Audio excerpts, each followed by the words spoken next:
If you've been looking for a notebook with thin, crinkly, ink-friendly paper, something that rivals old Tomoe River, then this might just be it.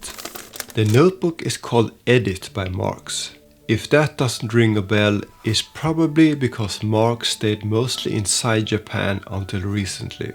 Then Pilot acquired Marks, hoping to expand into lifestyle stationery and use Pilot's global reach to make Marks products more widely available. Now that is starting to happen.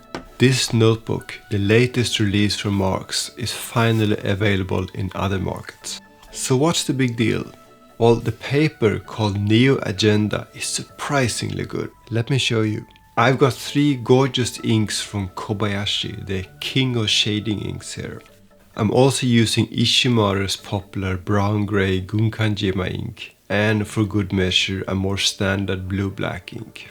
By the way, if you're interested in these inks, I've got a separate video about buying ink from Japan. To really put the paper through its paces, I'll use Fude nibs, stacked nibs, and even this majestic signature nib from Montblanc, which is like a stub on steroids. The paper feels smooth to write on. It's not so glossy that you lose that paper feel, but the nib glides across the page. I'd say it's on par with maybe a tad smoother than Tomoe era Tomoe River. Now look at this. All of these inks shade beautifully on this paper. You get both tonal gradients and vibrant colors, the hallmarks of truly ink-friendly paper. Even with these wild nibs, there's no bleed through at all. I did the same writing sample on a Yamamoto pad with Tomoe era Tomoe River, and I honestly struggle to tell the difference.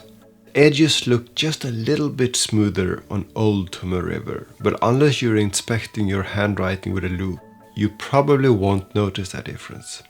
I'd also say I prefer how the Gunkanjima ink in particular looks on the Neo Agenda paper. It's warmer, and dare I say the shading is even more pronounced on this paper. In terms of ghosting and bleed, they're also on par.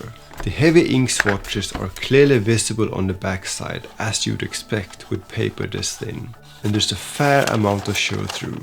But the text didn't bleed at all with any of the inks. Now there is a lot of good paper out there, and I have another video where I talk about the most ink-friendly ones, including Grafilo, Life L, Midori MD. Those are all thicker papers though. Neo Agenda is 52 GSM, just like the most common Tomoe River type, which is why this thin edit notebook has a whopping 160 pages.